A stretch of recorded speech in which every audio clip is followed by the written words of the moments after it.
Sugeng enjing Bapak Ibu, Shalom. Pradata ngaturaken wilujeng rawuh dumateng sedaya warganing pasamuan GKJ Gumulan, ugi dumateng warga pasamuan saking Gereja Sanes, utawi dumateng sederek ingkang nembe sepisan menika ngrawuhi pangibadah ing GKJ Gumulan. Pradata ugi ngaturaken wilujeng ambal warsa wiyosan utawi neningkahan ingkang dipun pengeti antawis tanggal 11 dumugi 12 April 2019. Pradata nderek bingah. Pawartos pasamuan Minggu 12 April 2019. Romawi setunggal. Rapat Pradata. Rapat Pradata harian Senin 7 April 2019 jam 17 mapan ing Gereja Gumulan. Rapat Pradata Pleno Rebo 9 April 2019 wanci jam 17 mapan ing Gereja Gumulan. Romawi kalih neningkahan badhe nampeni tetepan saha pemberkatan ningkah wonten ing satengahing pangibadah mirungga sederek Sandra Galuh Asmarawati putrinipun Bapak Marsudi lan Ibu Astuti Yulistianu warga Ngemplak Blok 3 kalian sederek Andum Prabowo putranipun Bapak Ibu Thomas Munawar warga Gereja Santo Teresia Jombor Ceper Benjing Minggu sekawan Mei 2019 wanci jam 12 mapan ing Gereja Induk GKJ Gumulan ginakaken basa Indonesia. Romawi 3 Katimbalan Gusti.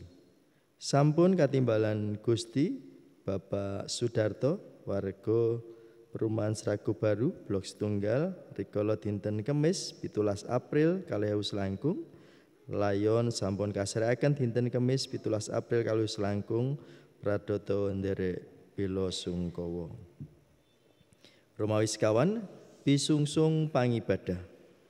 Pisungsung pangibadah ingkang dipun kemalaken wonten ing pangibadah Setu 12 lan pangibadah Minggu 13 April 2019 inggih menika cacah ingkang rawuh 307 gunggung pisungsung 1.700.711.000 rupiah. Pangibadah Kamis Pedak rikala dinten Kemis 17 April 2019 ing Gereja Gumulan cacah ingkang rawuh 200 lan gunggung pisungsung 2.300.000 rupiah.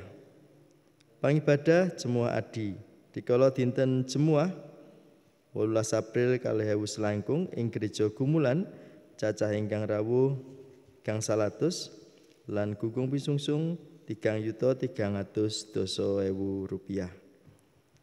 Peladosan Bujana Suci wonten ing pangibadah Jemuah Adi rikala Jemuah 18 April 2019 ing Gereja Gumulan gunggung pisungsung 3 yuta rupiah. Romawi gangsal pisungsung kantong wirungga.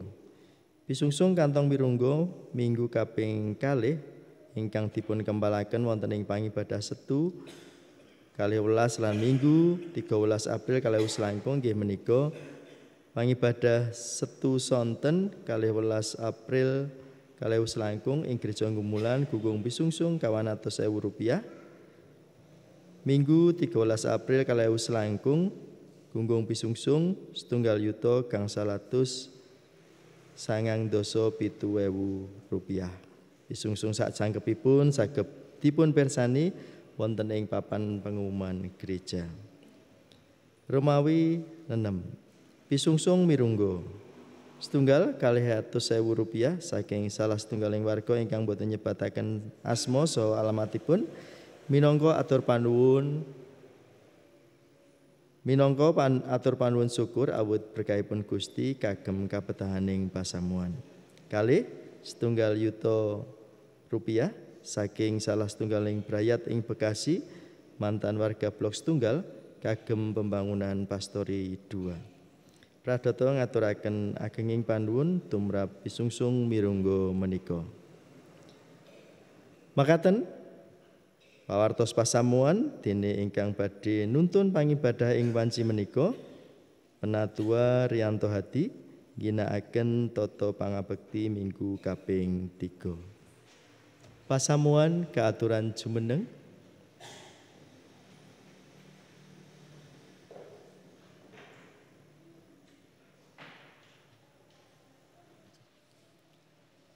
Duh nyawaku saoso puji marang Pangeran Yehuwa. Sining batinku kabeh, memuji marang asmane kang suci. Duh nyawaku saoso puji marang Pangeran Yehuwa. Lan aja lali marang saking kasayanane. Panjenengane kang ngapura sakehe kalebutanmu. Lan maluyake sakehe lelaranmu. Kang ngentas uripmu saka ing kubur. Lan makutani kowe kalawan sederman lan kawelasan. Panjenengane kang unggul saka pati yaiku Gusti Allah ing jagat raya kang babar karahayon tumrap jagat. Winengku raos syukur kita pepuji Gusti Yesus wus wungu. Semoga kita ngarepane kidung pasamuan Jawi angka 258 Gusti Yesus wus wungu.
Pasamuan kagunganipun Gusti Yesus Kristus.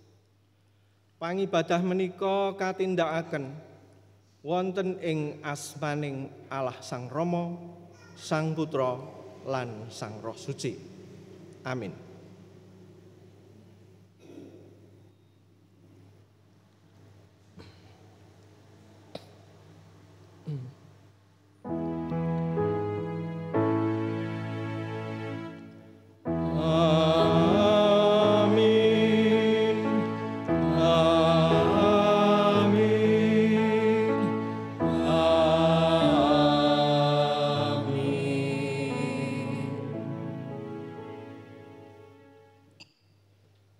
Sang Kristus satuhu Gusti, Sang Kristus sampun wungu.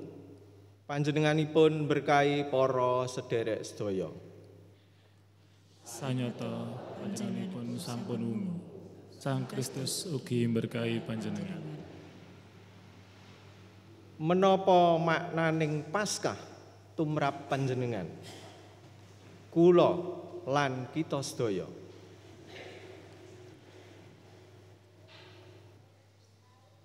Reroncening pangibadah wiwit Rebo Awu enggo dinten sakmangke ngengetaken kita ing maknaning Paskah. Paskah minangka wekdal ngengeti lan nuwuhaken raos kangen maring pangandikanipun Gusti Yesus lan pakaryanipun. Paskah minangka wekdal murih nandhesaken kapitadosan saben pandherekipun Gusti Yesus bilih panjenenganipun sampun gesang lan wungu. Pasarean kothong dados bukti panjenenganipun boten makuwon ing antawising tiyang pejah. Paskah minangka wekdal murih babaring warta kabingahan bab patangen lan nekseni wungunipun Gusti Yesus. Ing minggu Paskah menika sumangga kita sowan marek panjenenganipun ing saklebeting pandonga. Nyuwun pangapunten lan sih rahmatipun supados kita kuwagang ngengeti pitados lan dados seksi wungunipun Gusti Yesus.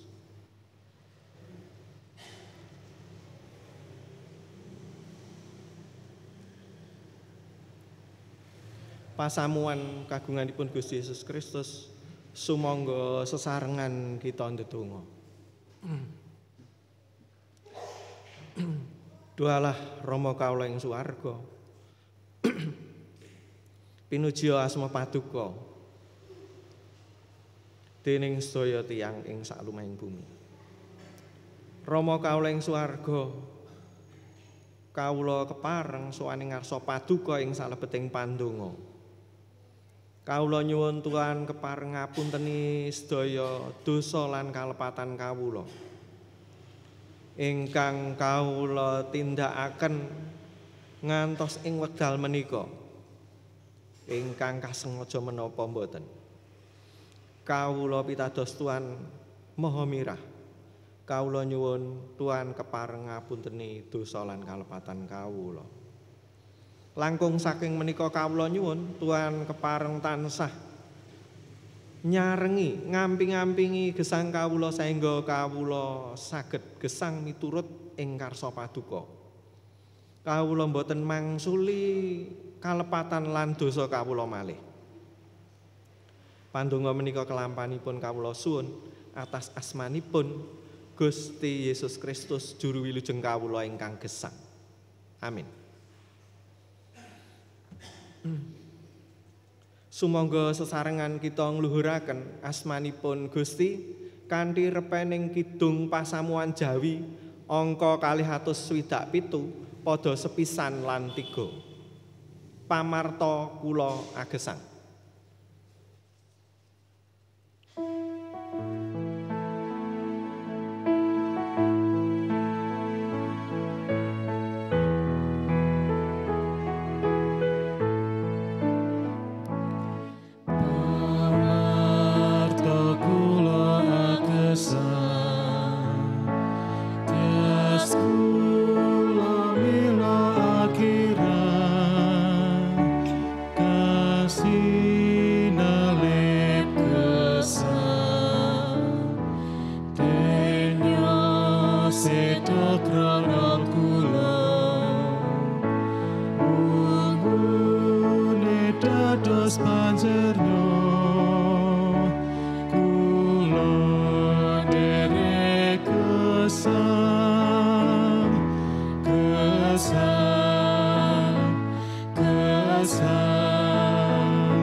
Sang kesang breng kula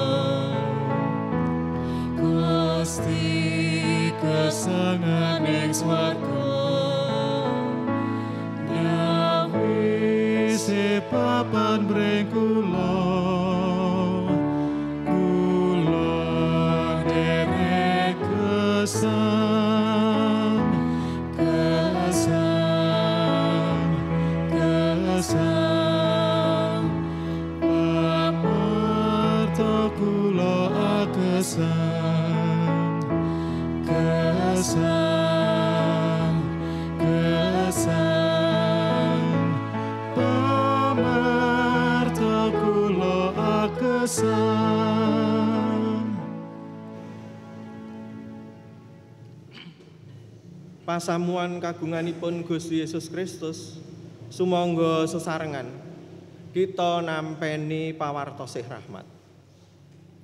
Sarehning panjenenganipun sampun wungu karahayon prapta tumrap panjenengan lan kula. Nampenana sih rahmatipun Gusti Allah. Lan Sang Kristus wis nglampahi seda kanggo wong kabeh. Supaya wong kang padha urip, uripe ora lumadi marang awake dhewe maneh. Nanging lumadya marang kang wis seda lan kang wis kawungokake marga saka wong-wong mau. Kalih Korinto gangsal ayat gangsal welas. Salam Paskah katur para sederek sedaya. Mekaten sih rahmatipun Gusti. Salam Paskah Gusti sampun wungu. Pun sampun wungu. Salam Paskah kagem panjenengan. Sumangga sesarengan kita sanggemi pawartosih rahmat menika lan sesarengan kita luhuraken asmanipun Gusti kanthi repening kidung pasamuan Jawi angka 279 yen mandeng salibing Gusti.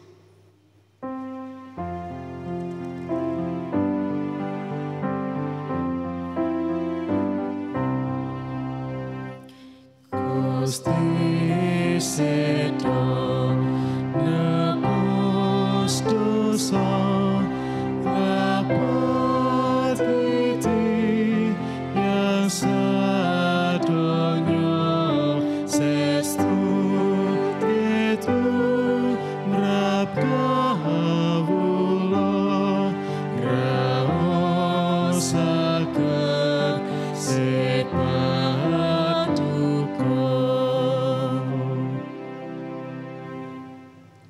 pasamuan kaaturan sami lenggah.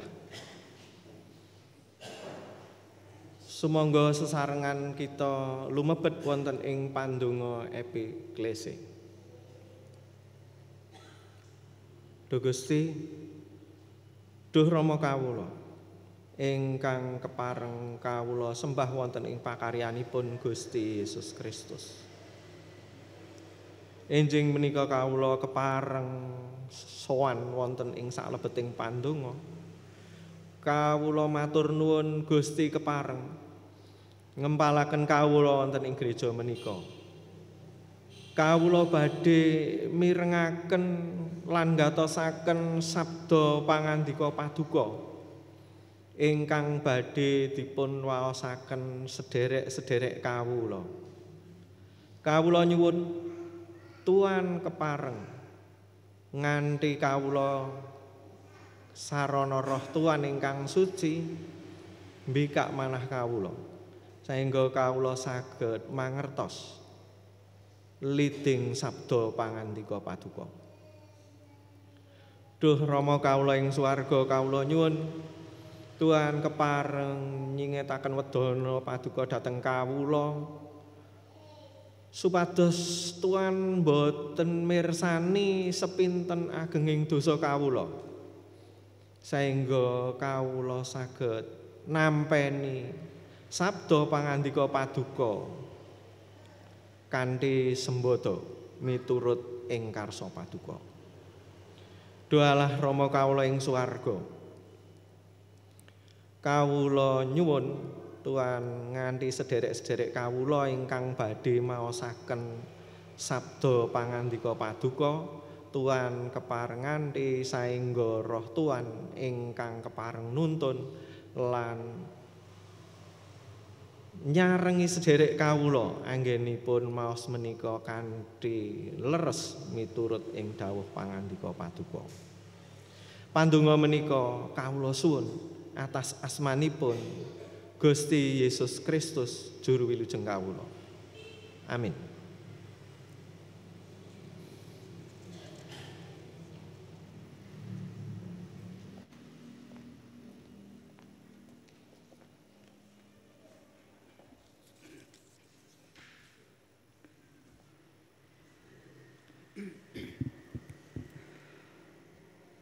Waosan kitab suci ingkang kapisan kapendhet saking Yesaya 60 ayat 17 dumugi selangkung. Janji bab langit kang anyar lan bumi kang anyar. Awit dene lah ingsun nitahake langit kang anyar lan bumi kang anyar. Babab kan biyen ora bakal dielingi meneh lan ora bakal tuwuh maneh ing sajroning ati. Nanging padha bunga-bungao lan surak-surao marga saka apa kang sun titahake. Awit ingsun nitahake Yerusalem kalawan kebak kabungan, tuwin para kang manggon ing kono kalawan kebak kasenengan. Ingsun bakal surak-surak marga saka Yerusalem sarta girang marga saka umat ingsun. Ing kono bakal ora keprungu maneh swaraning tangis lan swaraning pasambat. Ing kono ora bakal ana bayi maneh kang umure mung sawetara dina utawa wong tua kang ora tutuk umure. Sebab wong kang matine umur 100 taun iku bakal dianggep isih enom. Sebab wong kang matine umur 100 taun iku bakal dianggep isih enom lan sapa kang umure ora nganti 100 taun bakal dianggep kena ing ipat-ipat. Bakal padha ngadeka omah lan iya banjur dienggoni lan bakal padha nandur anggur ana ing kebon lan iya banjur padha mangan uwohe. Ora bakal padha ngedekake apa-apa kang banjur dienggoni ing wong liya lan ora bakal padha nenandur kang wohe banjur dipangan wong liya. Amarga umure umat ingsun iku bakal padha karo umating umuring wit-witan lan tuwin para pepilihan ingsun bakal padha ngrasakake nikmating gegawane tangane. Anggone padha nglakoni rekoso bakal tanpa guna tuwin ora bakal nglairake anak banjur mati dadakan. Amarga padha turune wong kang diberkahi dening Pangeran Yehuwa sarta anak putune bakal manggon tetunggalan ana ing kono. Sarta bakal kelakon sadurunge padha sesambat. Ingsun wis pangsul-wangsulan. Nalika lagi padha munjuk, ingsun wis midhangetake. Asu ajak lan cempe bakal nyengkut bebarengan. Singa bakal mangan dami kaya sapi sarta ula uripe bakal saka lebu. Mekaten pangandikanipun Gusti.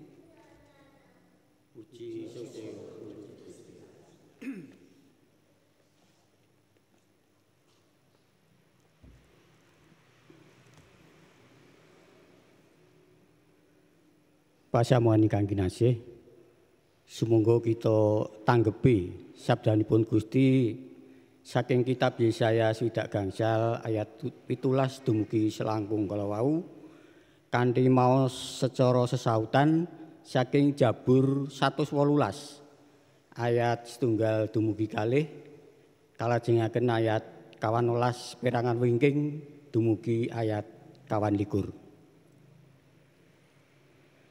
Kidung pepujian. Padha saoso pamuji syukur marang Pangeran Yehuwa awit dene panjenengane iku sae. Ujer sih kadarmane iku langgeng ing sak lawas-lawase. Kadarmane iku langgeng ing salawase. Panjenengane wis dadi karaharjanku. Ing kemahe para wong mursyid ana swara surak-surak lan kaunggulan. Astane tengen Sang Yehuwa nindakake kaprawira. Astane tengen Sang Yehuwa bisa njunjung astani tengen Sang Yewah nindakake kaprawiran. Aku bakal ora mati, nanging urip lan aku bakal nyeritakake pakaryaning Sang Yehuwa. Sang Yewah banget anggone ngrangket marang aku, nanging aku ora diulungake marang pati. Aku ngono gapuraning kabenaran. Aku arep lumebu, arep ngunjukake panuwun marang Sang Yehuwa. Iki gapuraning Sang Yewah kang bakal dileboni dening para wong mursid. Kawula ngunjukaken panuwun dumateng paduka. Margi paduka sampun nyebadani panyuwun kawula. Watu kang tinampik dening para juru yasa omah iku wis dadi uger-ugering padon. Kadadean iku saka ing Pangeran Yehuwa. Sarta elok ing pandelengan kita. Iki dina kang katitahake dening Pangeran Yewah. Ayo padha bungah-bungah lan sukorna.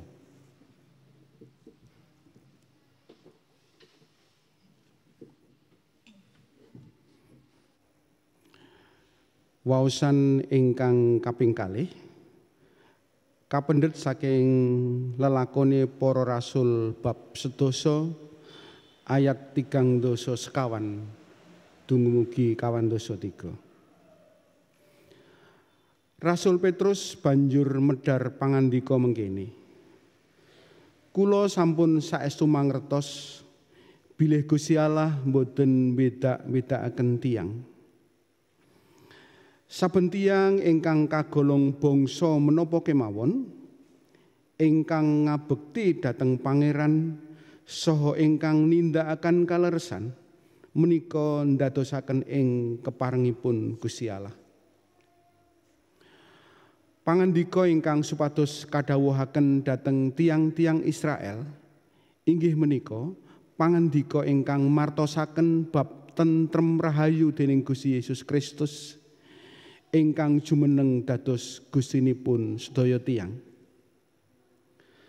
Panjenengan sedaya sampun nguningani samukawis ingkang sampun kelampahan wonten ing saindenging tanah Yudea wiwit saking ing tanah Galilea saksampunipun baptisan ingkang kaundangaken dening Nabi Yohanes. Inggih menika bab Gusti Yesus saking Nazaret anggenipun jinebatan dening Gusti Allah kalawan Roh Suci saha kasekten.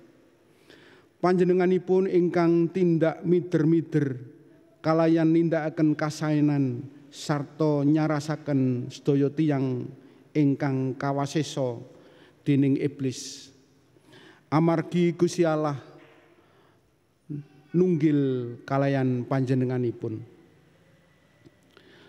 Wondene kula sedaya menapa sami dados seksi tumrap sedaya ingkang dipun tindakaken wonten ing tanah Yudea saha ing Yerusalem. Wasana lajeng kasedanan dening tiang-tiang sarana kagantung ing kajeng salib. Ing tigang dintenipun Gusti Yesus menika dipun wungokaken dening Gusti Allah. So sampun dados keparenging Allah. Bilih panjenenganipun lajeng ngetingal. Mboten dhateng tiyang sebangsa sedaya, nanging dhateng para seksi ingkang saderengipun sampun tinuding dening Gusti Allah. Inggih menika dhateng kula sedaya ingkang sampun nderek nedha lan ngombe kalian panjenenganipun. Saksampunipun panjenenganipun wungu saking antawisipun tiyang pejah.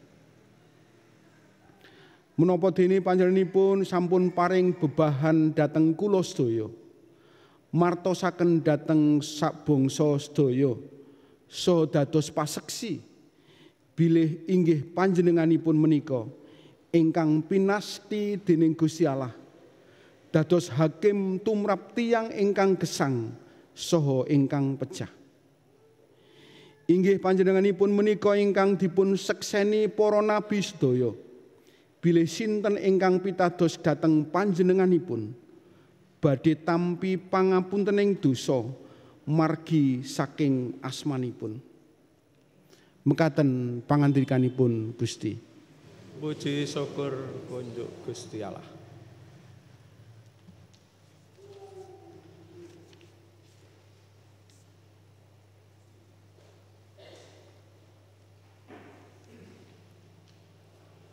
Pasamuan kagunganipun Gusti Yesus Kristus, wawasan Injil inggih menika Injilipun Gusti Yesus Kristus miturut Lukas 21 ayat 1 dumugi 12. Lukas 21 ayat 1 dumugi 12. Ananging bareng dina kapisan ing minggu iku, ing wayah esuk umun-umun wong-wong wadon mau padha menyang ing pasarean karo nggawa anggi-anggi kang wis dicawisake. Watune tinemu wis kaglimpangake saka ing pasarean. Bareng padha lumebu, layone Gusti Yesus ora ketemu. Nalika lagi padha ngadeg kelawan kuwur atine, marga saka kaanan kang mangkono iku dumadakan ana priya loro padha jumeneng ing cedhake. Pengagemane mencorong. Wong-wong mau padha wedi lan padha tumungkul. Nanging priya loro mau nuli padha ngendika mengkene. Ya gene, dene kowe padha goleki kang gesang ana ing antarane wong mati. Panjenengane ora ana ing kene, wis wungu. Elinga marang apa kang wis kapangandikaake marang kowe kabeh nalika isih ana ing tanah Galilea. Yaiku yen putraning manungsa pinasti kaulungake marang tanganing wong-wong dosa lan banjur kasalib sarta wungu ing 3 dinane. Wong-wong wadon mau iya nuli kelingan marang pangandikane Gusti Yesus iku. Lan sakbaline saka ing pasarean banjur padha nyritakake iku kabeh marang sakabat 11 lan marang sedulur liyane kabeh. Dene wong-wong wadon mau yaiku Maryam saka Magdala lan Yohana sarta Maryam ibune Yakobus. Tuwin wong-wong wadon liyane kang padha bebarengan uga nyeritani marang para rasul. Nanging tembung-tembunge iku dianggep ngaya-wara, padha ora ngandel marang wong-wong wadon iku. Ewa semono Petrus banjur ngadeg lan mangkat rerikatan menyang ing pasarean. Bareng nginguk manjero mung weruh ulese tok nuli lunga lan mikir-mikir. Apa to kira-kira sing mentas kelakon iku? Mekaten Injilipun Gusti Yesus Kristus ingkang rahayu inggih menika ingkang mirengaken pangandikanipun Gusti lan ngestokaken ing gesang patitenan. Haleluya.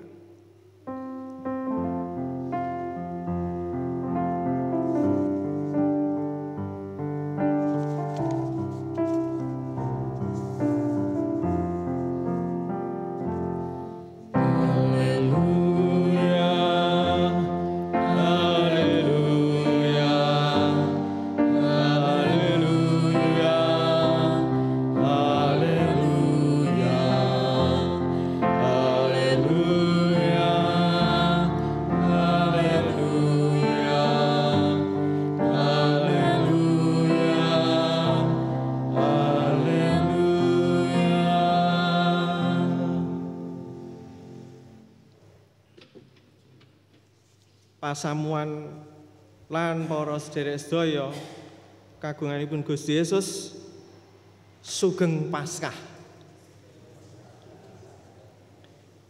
Kita mangertos bilih dinten menika minangka dinten ageng tumrap para tiyang pitados wonten ing ngarsanipun Gusti Yesus Kristus. Dinten menika dinten ingkang dipun pengeti dening sedaya tiyang ing saklumahing bumi. Inggih menika dinten wungunipun Gusti Yesus Kristus saking sedo. Dene ira-iran khotbah ing enjing menika inggih menika ngengeti pitados lan dados seksinipun Gusti. Murwakani khotbah ing pangibadah Minggu Paskah menika keparenga kula ngaturaken pitakenan dhateng panjenengan sedaya. Pundi ingkang langkung gampil dipun enget-enget pengalaman ingkang awon utawi pengalaman ingkang ngremenaken. Rikala tanggal gangsal Mei tahun 2021 ing Kompaskom menika wonten seratan kanthi ira-iraan mengapa pengalaman buruk lebih mudah terngiang di dalam ingatan. Menapa sebabipun pengalaman awon menika langkung gampil dipun enget-enget. Dados jawaban saking pitakenan menika Raden kathah-kathahipun ingkang gampil dipun enget-enget menika pengalaman ingkang boten ngremenaken. Juru panaliten ing Fakultas Sains lan Teknik Universitas Tulane Amerika Serikat lan Fakultas Kedokteran Universitas Tufts ing Amerika meratelaken bilih pengalaman ingkang nggorehi manah ingkang asring kasebat pengalaman ingkang traumatis ndadosaken goreh wonten ing manah mangaribawani sistem pusat otak ingkang ngendhaleni kawontenaning jiwa utawi emosi tumraping saben tiyang. Cekakipun pangaribawa awit kawontenan menika mangun pangenget-enget ingkang gegirisi. Tundhonipun satunggaling tiyang badhe kangelan nyupekaken pengalaman ingkang nggorehi manahipun utawi pengalaman ingkang traumatis. Ndatengaken kaprihatosan pengalaman duh kita lan pengalaman sanesipun ingkang kagolong nggorehi manah. Mekaten saking asil panaliten kala wau. Pasamuan ingkang dipun tresnani Gusti Yesus kedadosan Gusti Yesus sinalip menika mujudaken kedadosan ingkang nuwuhaken pengalaman nggorehi manah. Wonten ing dirinipun para muridipun Gusti. Gusti Yesus seda lan kasarekaken menika dados pralambang telukipun Gusti Yesus Kristus. Kedadosan menika damel bibrah sedaya pengajeng-ajeng ingkang kaeneraken dumateng Gusti Yesus. Awit saking menika sedaya pengajeng-ajeng ingkang kaeneraken Gusti Yesus menika lajeng bibrah. Ing dinten Minggu menika dinten saksampunipun dinten Sabat para pawestri ingkang sowan ing pasaryanipun Gusti badhe njebati panjenenganipun kanthi anggi-anggi manahipun taksih winengku ing pengalaman ingkang nggorehi manah. Pengalaman ingkang traumatis wonten ing gesangipun. Menapa buktinipun? Bukti bilih para pawestri taksih nyimpen pengalaman nggorehi manah inggih menika nalika Sela Ageng ingkang nutup korining pasaryanipun Gusti Yesus sampun glundung. Para pawestri mboten nyawang perkawis kasebat minangka kedadosan ingkang ngeramaken. Ing Injil Lukas kapratelaken bilih para pawestri mlebet ing pasarean tanpa nggatosaken sinten ingkang badhe nyingkiraken sela ageng kasebat. Pengalaman nggoreki manah ingkang nandes ing batos ndarbeni daya tangsul ingkang kiyat dhateng pangangen-angenipun. Pangangen utawi ingatan dados carup warsuh awit saking kedadosan nggoreki manah ingkang dipun temahi. Para murid lan para pawestri ingkang sowan ing pasareanipun Gusti Yesus sami dene kesupen dhateng prastianipun Gusti piyambak. Nalika taksih wonten ing Galilea, Gusti Yesus nate ngendika bilih panjenenganipun badhe nglampahi sengsara lan seda ing Yerusalem. Nanging panjenenganipun badhe wungu ing dinten kaping 3. Inggih menika dinten 3 inggih menika saking sedanipun. Menika dawah dinten Minggu. Setunggal dinten sakbibaripun dinten Sabat miturut padataning tiyang Yahudi. Sarehning para pawestri mboten kemutan prastianipun Gusti, mila sami kuwur sanget. Ngraosaken ingkang dipun jingleng piyambak. Para pawestri dipun elingaken dening priyagung awujud tiyang cacah kalih agemanipun pethak memplak. Ya gene dene kowe padha goleki kang gesang ana ing antarane wong mati. Panjenengane wis wungu. Menika warta utama tumraping Paskah. Ya gene dene kowe padha goleki kang gesang ana ing antarane wong mati. Panjenengane wis wungu. Pasarean ingkang kothong sanes jalaran layonipun Gusti Yesus menika dipun pandung utawi dicolong tiyang utawi dipun pindah dhateng papan sanes nanging awit panjenenganipun sampun wungu.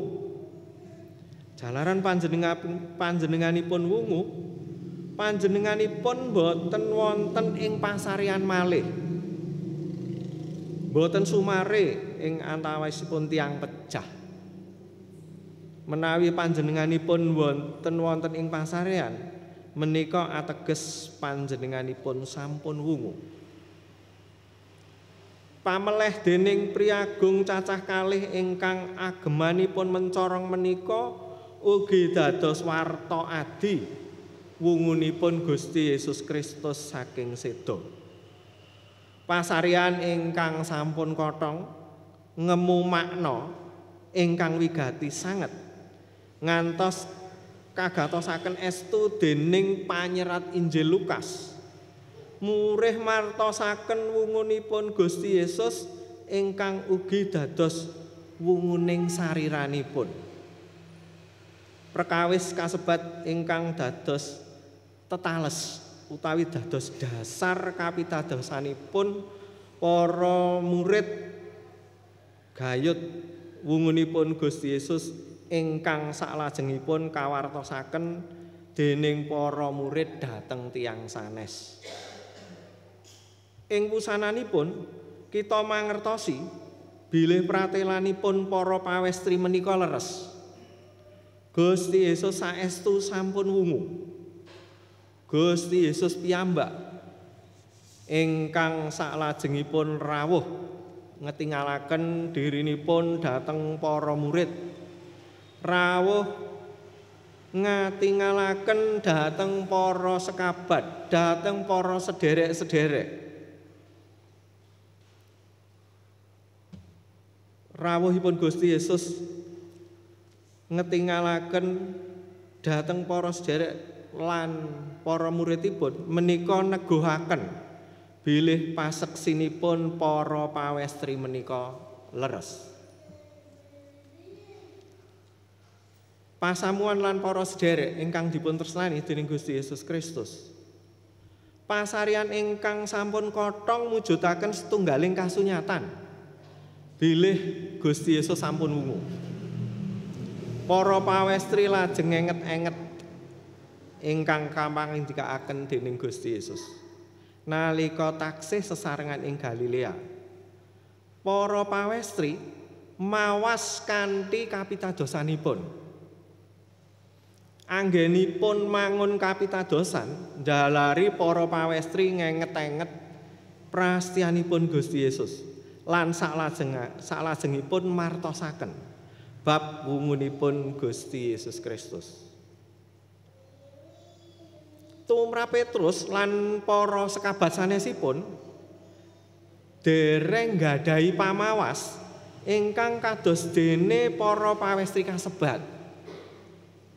Satunggaling juru tafsir ingkang asma Haryanto nyebataken para siswa mawas ingkang kawawas dening manungsa. Para siswa mawas bab juru wilujeng saking sisih pamawasipun manungsa bangsa Yahudi. Miturut pamawas bangsa Yahudi, Sang Mesih menika boten badhe nandhang sangsara menapa malih nemahi seda. Kanthi cara mawas ingkang mekaten menika, tangeh lamun dene Gusti Yesus menika inggih Sang Mesih, jalaran nyatananipun kok kasedanan. Petrus lan para murid sanesipun kesupen dene karsaning Gusti Allah menika langkung kuwaos tinimbang pikajengipun menungsa. Wonten ing Sang Kristus, Sang Mesih nemahi panandhang kepara seda ing kajeng salib. Nanging panjenenganipun wungu ing dinten ingkang kaping 3. Sinaosa mekaten, Petrus nanggapi pratelanipun para pawestri menika. Piyambakipun enggal tangi lan mlajar nuju dhateng pasaryanipun Gusti Yesus.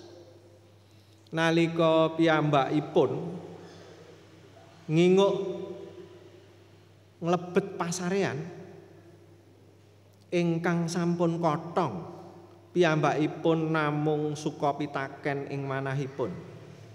Menapa ta ingkang sampun kelampahan?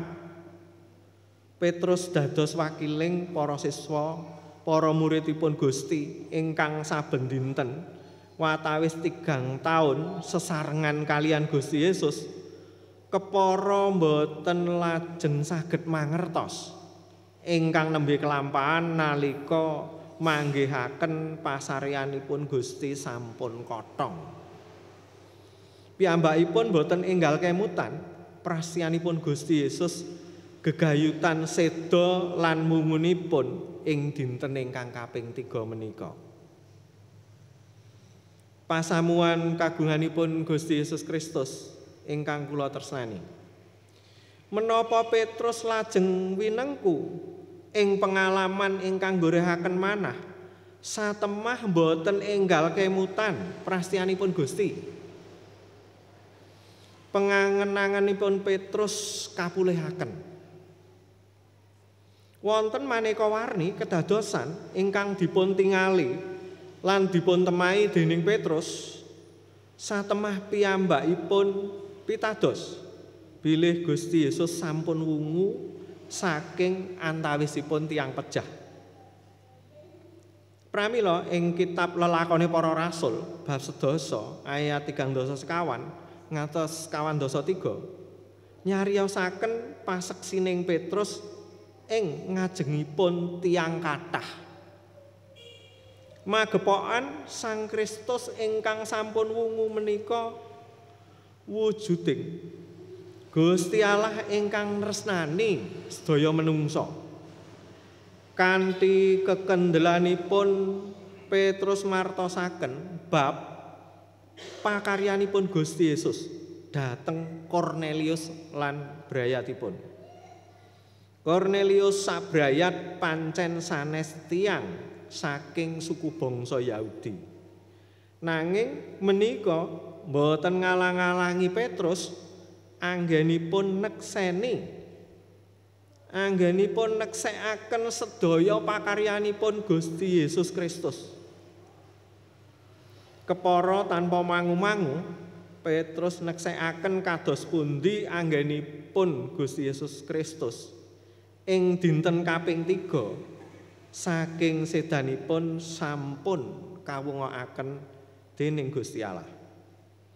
Gusti ingkang wungu menika ingkang maringi bubuhan tumrap para murid supados nggelaraken warta Injil dhateng sedaya bangsa, dhateng sedaya tiyang ing saklumahing bumi. Para murid dados seksi bilih panjenenganipun ingkang wungu menika awit saking karsaning Gusti Allah badhe jumeneng hakim tumrap sedaya menungsa. Lan sok sintena ingkang pitados dumateng panjenenganipun badhe kaganjar pangapuntening dosa wonten ing asmanipun, badhe kaganjar gesang langgeng. Ing wekdal samangke kita ingkang pitados bab wungunipun Gusti Yesus Kristus tinimbalan nekseni Gusti Yesus. Paskah ngulemi kita supados ngengeti prastianipun Gusti Allah. Panjenenganipun menika Sang Mesih ingkang sejati. Panjenenganipun resnani sedaya menungsa. Lumantar wungunipun panjenenganipun ngewahi saben duh kita dados kabingahan. Panjenenganipun ngewahi manah ingkang kecalan pengajeng-ajeng dados manah ingkang kebak ing pengajeng-ajeng.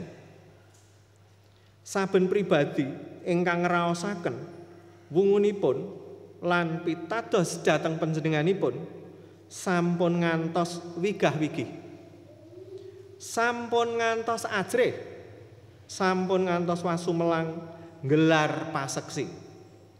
Kanthi sukabingah sumangga kita tindakaken dados paseksi wungunipun Gusti Yesus Kristus kanthi sesarengan. Sugeng Paskah, sugeng neksekaken panjenenganipun ingkang wungu. Haleluya. Amin.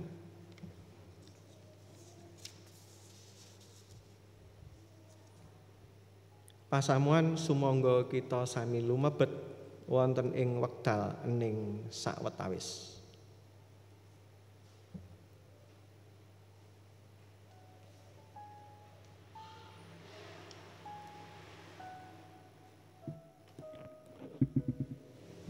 Wekdal ning cekap pasamuan kasuwun jumeneng. Sumangga kita sami nginggalaken kapitadosan kita sesarengan kalian para tiyang pitados ing saklumahing bumi kanthi pengaken pitados rasuli. Kawula pitados dhateng Allah Sang Rama ingkang Maha Kawasa ingkang nitahaken langit kalian bumi. Inggih pitados dhateng Yesus Kristus ingkang putra untanganting Gusti kawula ingkang kapuputaken dening Roh Suci miyos saking prawan Maryam ingkang nandhang sangsara nalika jumenengipun Pontius Pilatus kasalib nglampahi seda lajeng kaserekaken tumedhak dhateng ing teleng palimengan ing tigang dintenipun wung malih saking andhasipun tiyang pecah lajeng sumengko dhateng ing swarga pinarak wonten ngetengenipun Allah Sang Rama ingkang Maha Kawasa. Saking ngriku inggih badhe rawuhipun ngadili tiyang ingkang gesang kaliyan kang pecah. Kawula pitados dhateng Roh Suci. Kawula pitados wontenipun pasamuan Kristen ingkang setunggal, ingkang suci sarta pradin inggih patunggalipun Roh Suci. Mekaten pangapunten dosa tanginipun raga sarta gesang langgeng. Pasamuan kasuwun lenggah malih.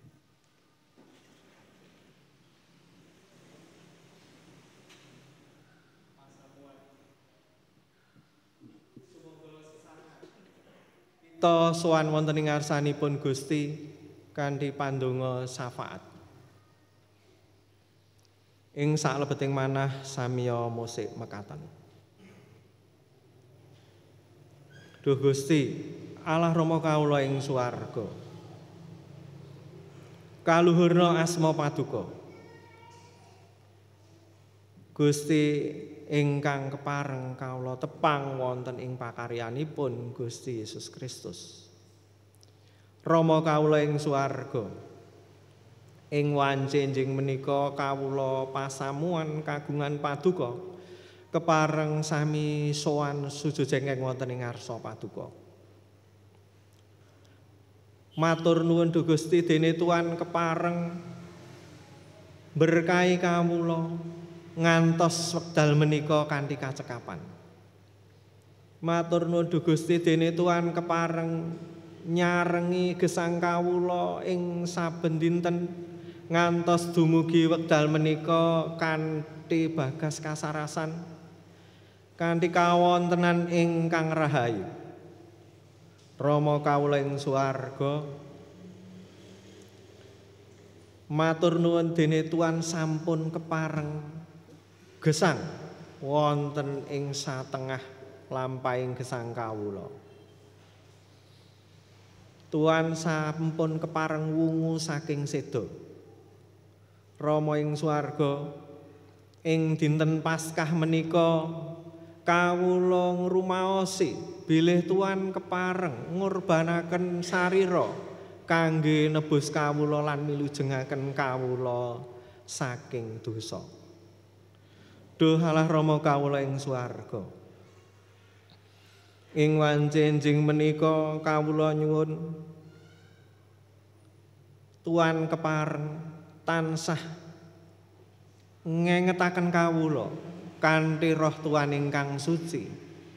Kawula nyuwun supados kawula tansah kiat kangge nekseni wungu paduka, kangge nekseni asma paduka ing satengahing gesang kawula dhateng sesami kawula, dhateng sederek-sederek ingkang pinanggih kalian kawula wonten ing gesang kawula.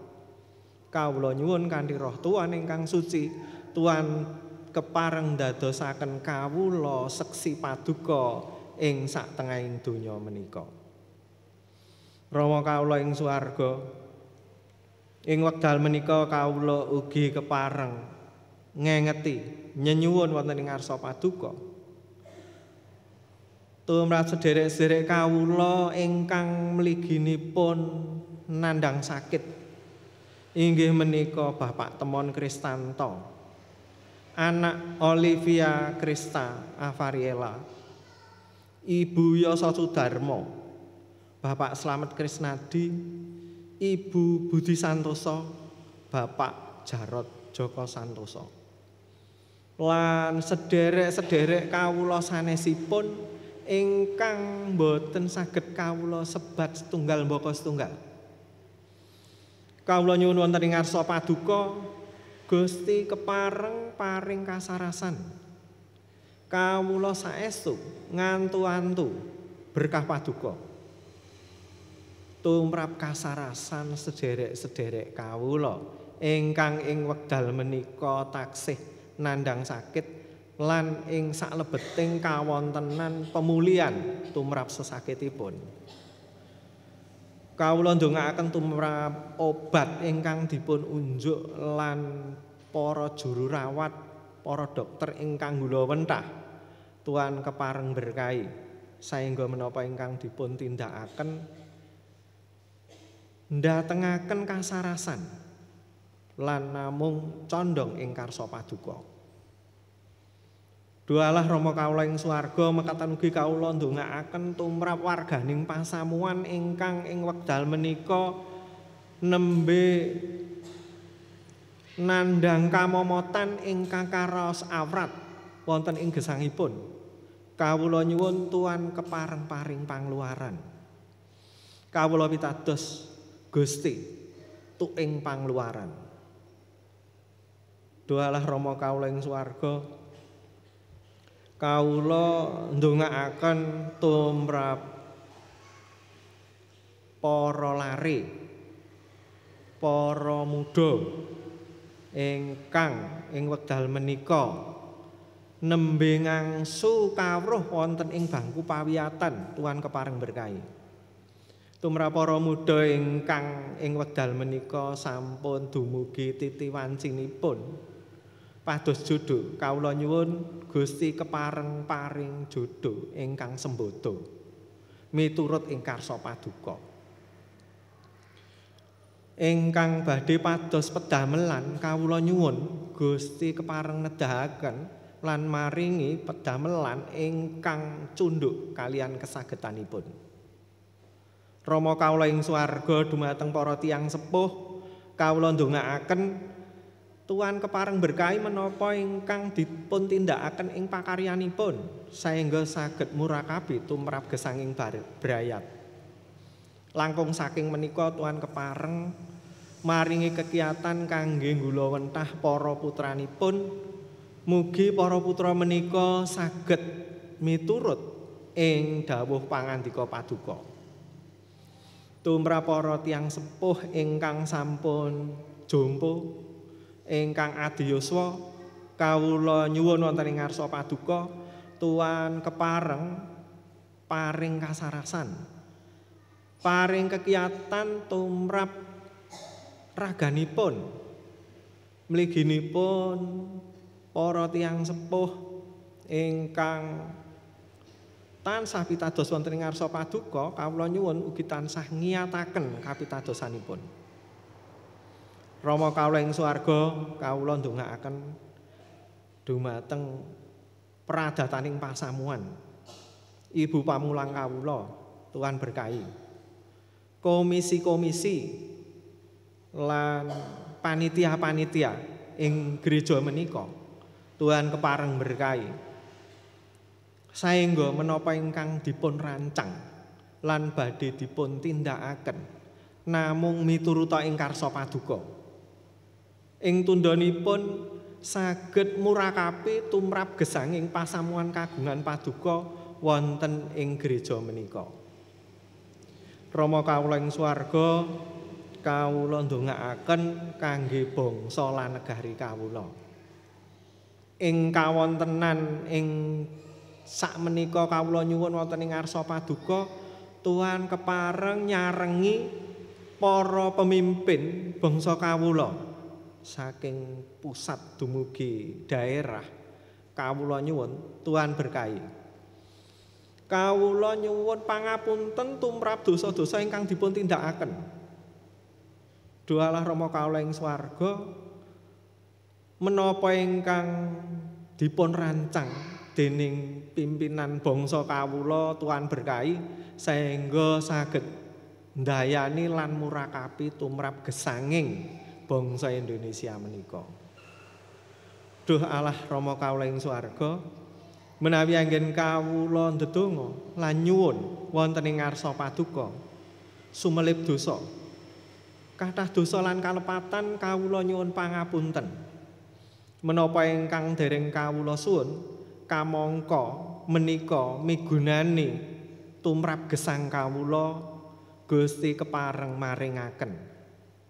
Kawula nyuwun mugi karsa paduka ingkang kalampahan. Pandonga menika kawula suwun atas asmanipun Gusti Yesus Kristus juru wilujeng kawula ingkang gesang. Amin.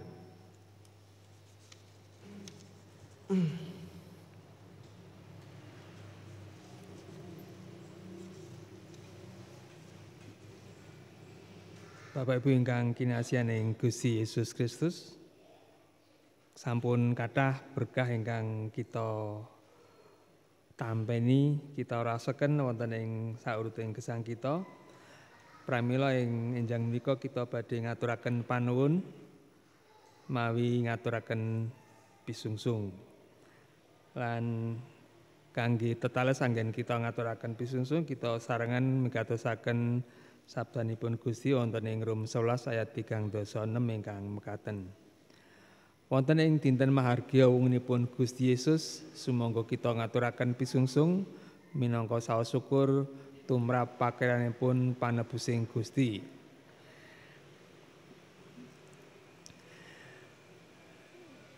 Awit dene anane samubarang kabeh iku saka ing panjenengane lan marga dening panjenengane sarta lumadi marang panjenengane. Kamulyan kagemo ing panjenengane saklawas-lawase. Kita badhe muji asmanipun Gusti saking kidung pasaman Jawi 180 setunggal puji syukur kunjuk Gusti.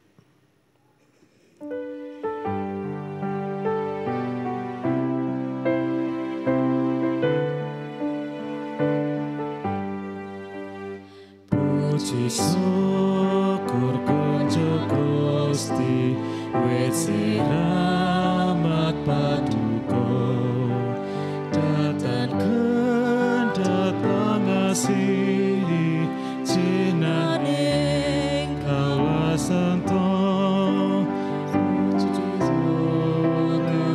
pakaryan nadyan padang paringke syukur dene kadang mitra tansah dandokan sing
syukur wit prayat kawula rukun samya sinehan syukur dene pasamuan katentreman syukur krana wansira pingahu tawi sisa syukur de kesang kawula ing pamangkuning Allah. Sumoga kita aturaken pisusun menika wonten ngarsanipun Gusti. Allah Rama tuing gesang kawula, Allah Rama tuing pitulungan kawula, Allah kawula sumbering berkah kawula. Kalau ngaturaken panuwun dene paduka sampun marengaken kawula nampi sedaya berkah-berkah ingkang sampun paduka paringaken wonten ing saruting gesang kawula. Duh Gusti, ing enjang menika kawula ngaturaken panuwun awit dene paduka sampun paring berkah tumrap gesang kawula. Kawula sampun ngempalaken pisungsung ingkang kawula unjukaken tumrap dhateng paduka, mugi dadosa kamulyan paduka. Duh Gusti, paduka berkahi pisungsung ingkang sampun kawula kempalaken lan paduka suciaken lan saged ndadosna kamulyan asma paduka wonten ing bumi menika. Duh Gusti kawula nyuwun paduka ugi kersa paring berkah tumrap sedaya pisungsu ingkang kawula aturaken wonten ing ngarsa paduka. Saya menika pisungsung wulanan, pisungsung istimewa lan ugi pisungsung badan kawula ingkang lelados wonten ing ngarsa paduka.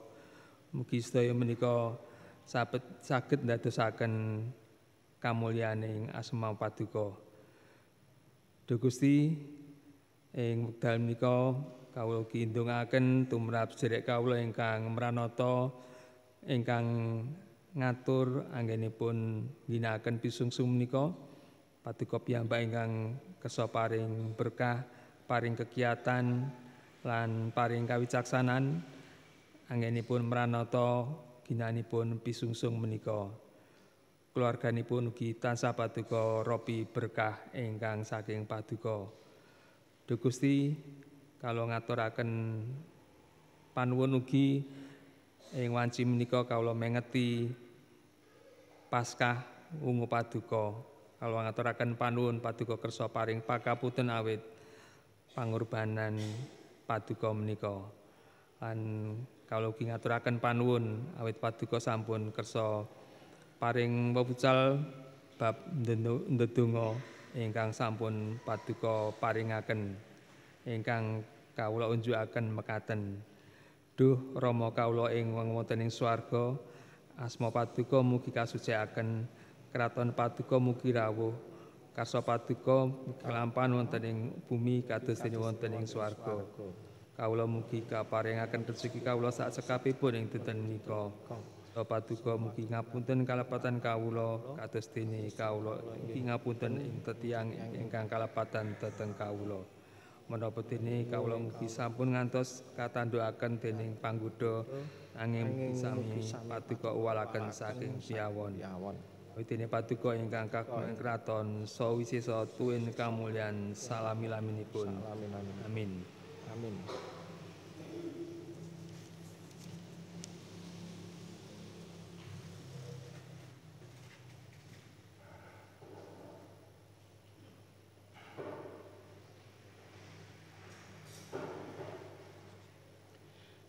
Pasamuan sumangga sesarengan sami lumebet wonten ing pangutusan. Sampun ngantos mangu-mangu lan sampun ngantos ajrih dadosa seksi wunguning Sang Kristus kanthi suka bingahing manah. Kawula badhe gesang kanthi daya wangunipun Gusti. Ingsun iki Yewah kang wis nimbali sira supaya ngundangake kaslametan wis ngasta tanganira. Ingsun wis ndapuk sira lan maringake sira dadi prajanjian tumrap umat manungsa, dadi pepadang tumrap para bangsa. Kawula badhe mbagekaken dayanipun gesang kawula tumrap Sumangga sesarengan sami ngluhuraken Gusti kanthi kidung pangutusan repening kidung pasamuan Jawi angka 267 pamarta kula agesang padha sepisan lan 3.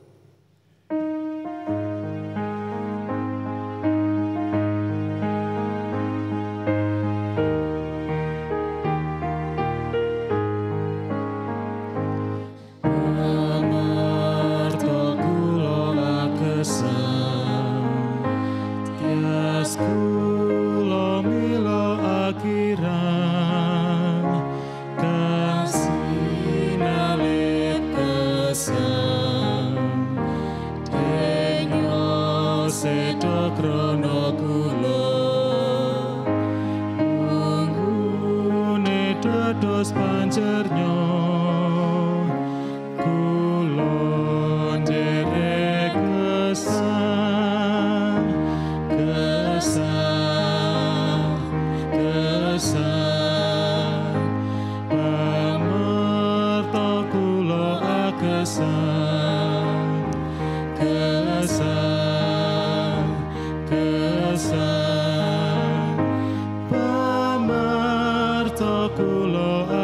gesang.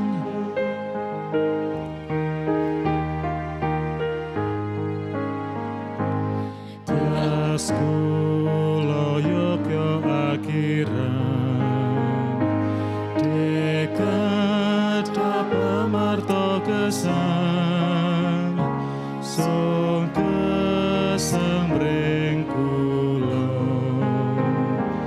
Gusti gesang aning swarga, nyawi sepapan mring kula. Kula nderek gesang, gesang, gesang. Pamarta kula gesang, gesang, gesang. Pamarta kula gesang. Pasamuan kaaturan sami jumeneng. Sumangga sesarengan kita nyuwun berkah wonten ing ngarsanipun Gusti. Dadosa seksi ing satengahing jagat ingkang ngidam-idamaken sih nugrahaning Gusti Allah. Dados patuladan ing saklebeting kapitadosan, pengajeng-ajeng lan katresnan. Tansah budidaya anggen panjenengan dados talanging berkah tumrap sesami manungsa lan ugi tumrap sedaya titahipun Gusti Allah. Kados dene berkahing Gusti ingkang kaparingaken dhateng kita sedaya. Sumangga sami nyuwun berkahipun Gusti. Kuwaos wungunipun Sang Kristus nuwuhaken dayaning kapitadosan dhateng kula sedaya. Sih susetyaning Gusti Allah ingkang nangekaken nuwuhaken kakendelan anggen kita sedaya tansah budidaya nekseni panjenenganipun. Patuladan katresnan ingkang kakumandangaken Gusti Yesus ing kajeng salib ndadosaken gesang kita sedaya winengku ing katresnan tumrap pagesangan. Sang Roh Suci maringi daya gesang ingkang dayani dhateng kawula sedaya, ngewahi sawetahing gesang cunduk kalian daya wunguning Sang Kristus. Amin.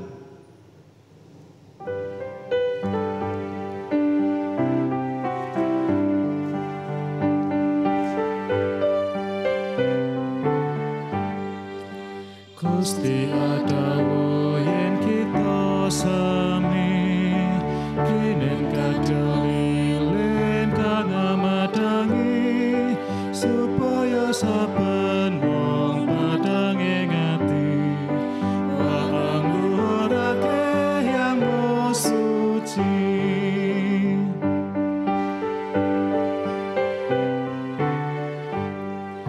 Saka suwarga Gusti mirsani